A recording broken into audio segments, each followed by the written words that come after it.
Good evening. It's Tim, and this is What I Saw When I Saw the Black Cat.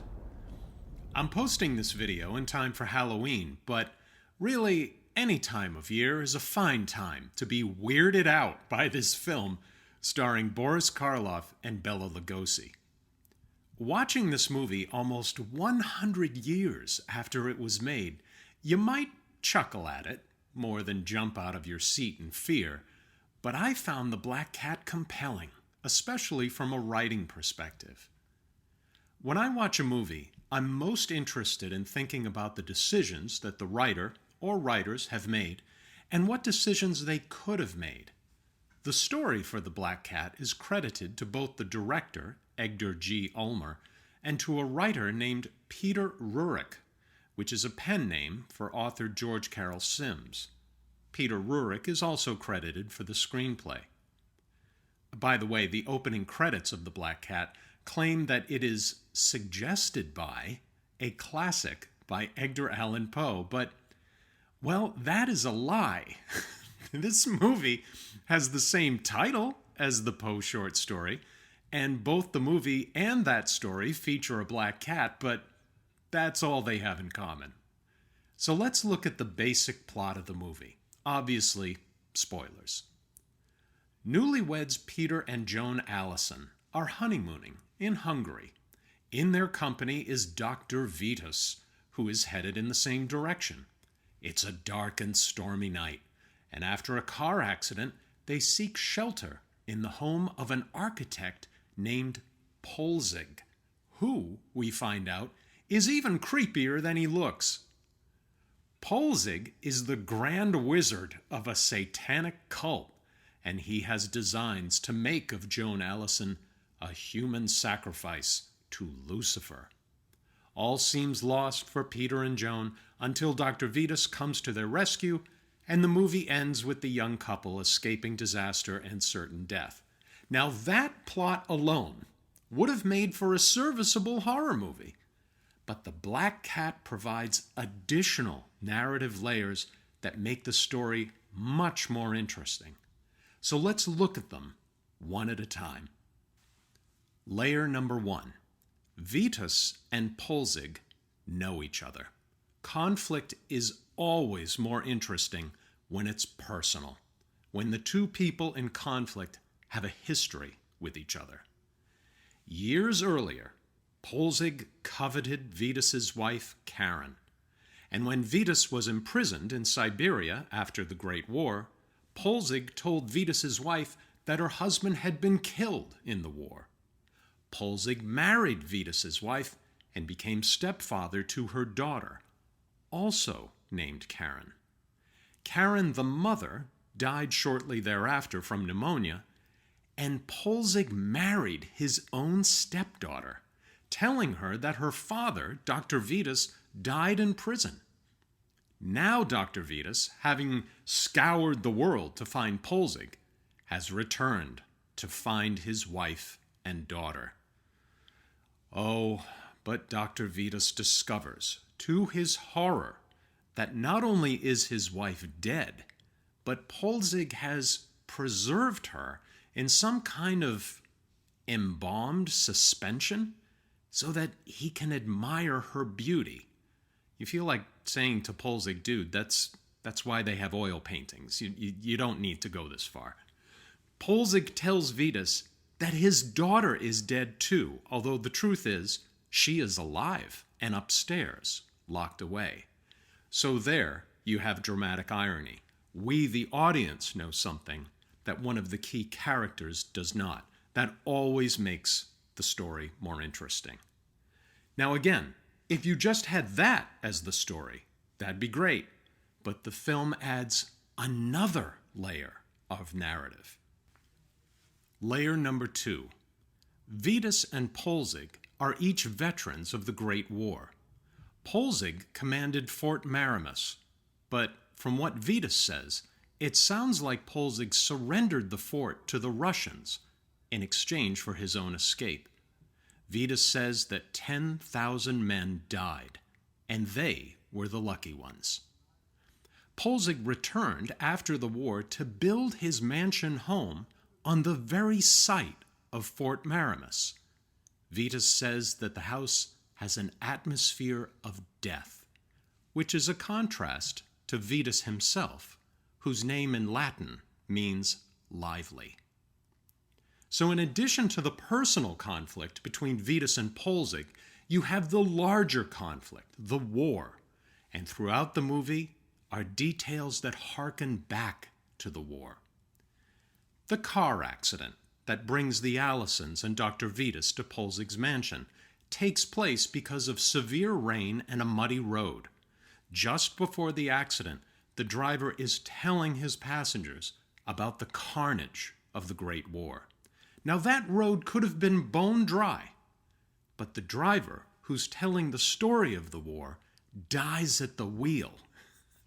The rain, besides being scary, suggests tears, and the wet road suggests a path, a journey that is soaked by the blood of the past.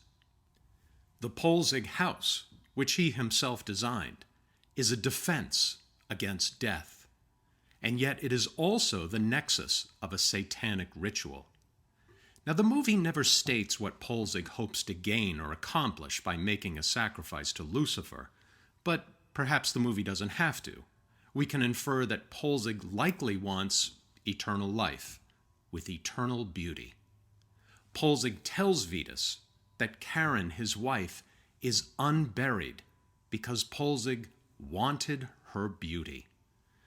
Perhaps Polzig surrounds himself with a beautiful home and beautiful women to convince himself that he is beautiful too. He is not ugly, not a murderous monster. When Polzig receives Peter and Joan as guests, he puts the newlywed couple in separate bedrooms, presumably because, as Dr. Vitas says, Joan needs quiet and rest after the car accident. It is also true, however, that Peter and Joan were married earlier that day, and were they to consummate their marriage, Polzig would no longer have a virgin to sacrifice to Lucifer. Now, no one tells Polzig that Peter and Joan have only just been married. Maybe Polzig knows a virgin when he sees one. And no doubt many of the young men who died at Fort Marimus were virgins. Their innocence, their lives, were sacrificed to war, to death. The war is big and small. At one point, Dr. Vitas and Polzig play chess, the stakes being the freedom of Peter and Joan.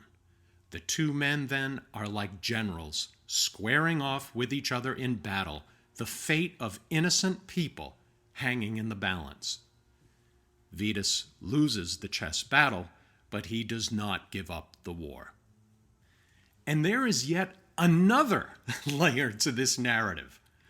Dr. Vitas, we find out, has a pathological, debilitating fear of cats. When he sees a black cat in Polzig's house, he throws what appears to be a knife and kills it. Fear triggers his instinct to kill. Now, Dr. Vitas's phobia doesn't affect the outcome of the movie, so what's it doing there? You could see the black cat as Polzig's familiar, a demon in animal form sent by Satan to assist the dark wizard. After all, if it weren't for the cat, Vitas would have successfully shot Polzig about halfway through the movie. Or the cat could be a symbol. After Vitas kills the black cat, or seems to anyway, Polzig and Peter Allison, in Vitas's presence, discuss the significance of the black cat as an embodiment of evil, an evil that never dies. Perhaps that evil is the human desire to destroy each other and ourselves. Polzig sacrificed the lives of 10,000 men in war, and Vitas has murderous designs of vengeance. The reason why this evil cannot die is because that impulse to kill, to do wrong, lives in the heart of every human being. To eradicate it completely, you would need to have a war that wipes out the entire human population. Throughout most of the movie, we see Dr. Vidas and Polzig being very formal with each other, courteous, respectful, bowing to each other, letting the other one go first through an open door, and so on. The veneer of their civility, however, masks their pathologies, their fears, their hatred for each other. Just as civilization itself, with all its accomplishments and all its beauty, hides the bloodlust that individuals and groups feel toward each other. As Polzig has built a beautiful home over a bloody battleground, not unlike the Overlook Hotel in The Shining, we hide our baser instincts. We paper over the past. We forget history. We ignore the dead. And as for Vidas and Polzig, when Polzig shows Dr. Vidas his dead wife, he tells his old friend that the two of them, as surviving soldiers, are the living dead. Ironically, just like the actor's most famous characters, Dracula and Frankenstein's monster.